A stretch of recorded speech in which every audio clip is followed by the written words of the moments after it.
MH56 news live.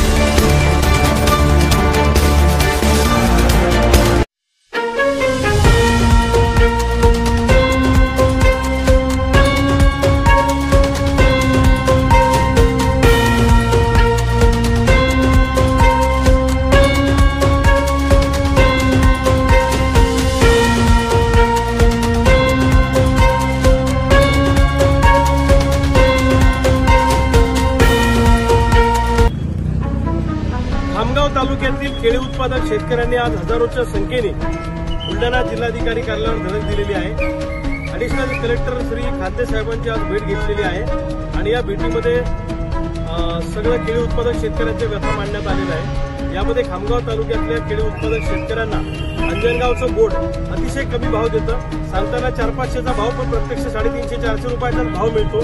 यामध्ये हे वजन सुद्धा करत नाही आणि केळी उत्पादकांना लुबाडण्याचं काम करतायत। बराणपूरचं बोर्ड असेल किंवा रावेरचं बोर्ड असेल, या बोर्डामध्ये चांगला भाव दिला जातो, 1200 ते 2200 रुपयापर्यंत भाव दिला जातो आणि आमच्या अंजनगाव बोर्ड जे आहे हे मात्र अंजनगाव बोर्डाच्या अंतर्गत येणारे व्यापारी मात्र अतिशय कमी भाव त्या ठिकाणी खामगाव तालुक्यातल्या शेतकऱ्यांना केळी उत्पादकांना देतात। पुन्हा सगळ्या केळी उत्पादकांनी आपला असंतोष या ठिकाणी व्यक्त केला।